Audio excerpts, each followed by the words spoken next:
Assalamualaikum warahmatullahi wabarakatuh. Waalaikumsalam. Perkenalkan saya Muhammad Ihsan. Saya guru dari SMA Negeri 1 Cisaat. Saya mengajar mata informatika dan di samping saya sudah ada Pak Kepala Sekolah SMA Negeri 1 Cisaat dengan Bapak Dr. Andes Haji Dedi Sofyan MPD.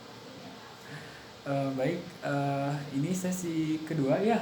Sesi kedua wawancara kami ya. Kali ini kita akan mengupas masalah solusi terkait identifikasi masalah yang ada di sekolah yaitu untuk poin pertama, beberapa siswa mendapatkan hasil belajar yang di bawah standar KKM.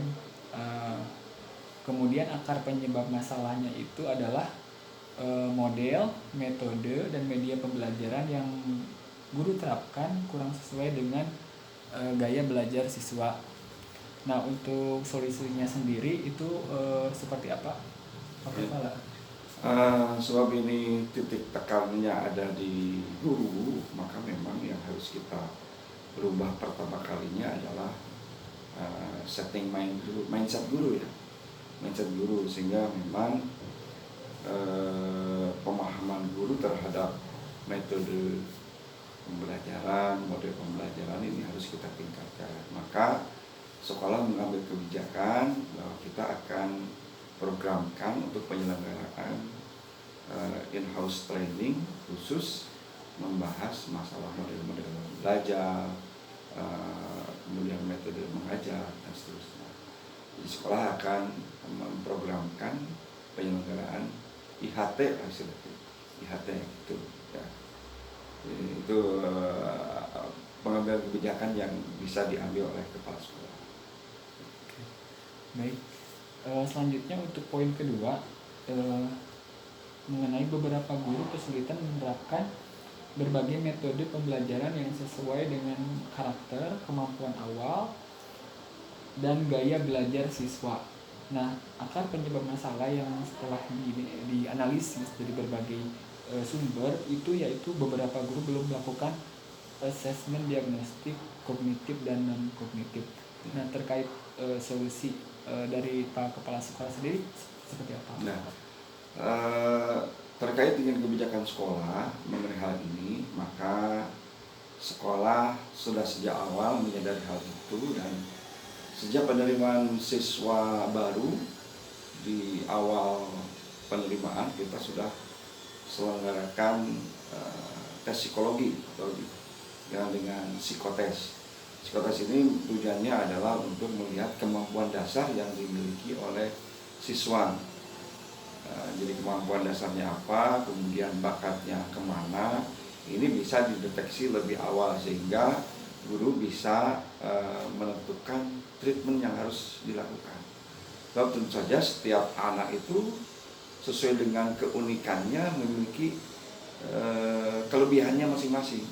Kalau kelebihan itu sudah bisa terdeteksi secara dini, maka kelebihan itu bisa kita optimalkan pencapaiannya.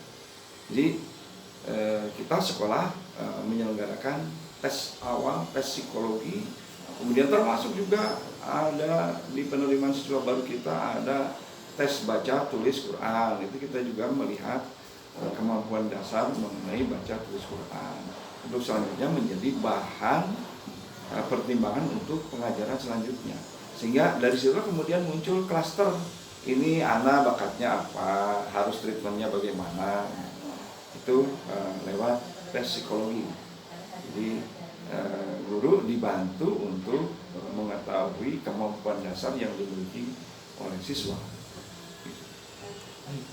Selanjutnya mengenai poin ketiga, yaitu beberapa guru belum menerapkan model pembelajaran yang inovatif dan bermakna untuk siswa. Nah, akar penyebab masalahnya itu beberapa guru belum terbuka dengan kurikulum paradigma baru. Ya, kembali lagi seperti halnya poin pertama tadi, bahwa kaitannya dengan adalah kemampuan guru, sehingga memang guru harus diberikan pelatihan mengenai ya penerapan teknologi Ada juga saya programkan juga in-house training, dalam hal ini adalah penguasaan IT-nya.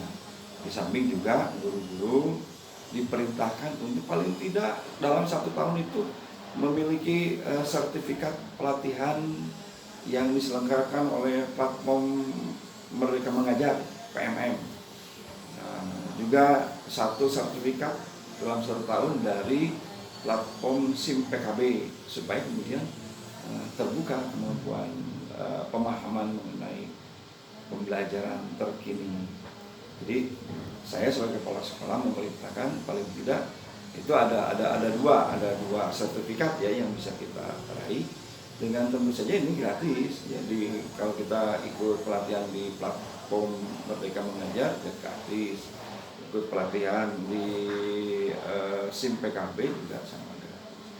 Sehingga benar-benar kalau guru-guru paling tidak mengikuti 2 kali saja dalam 1 tahun, nah mudah-mudahan kemampuan dasarnya meningkat, terutama untuk menggunakan IT. Tentu saja hal ini juga harus dibarengi dengan kerja-kerja kepala sekolah mengenai supervisi terhadap guru.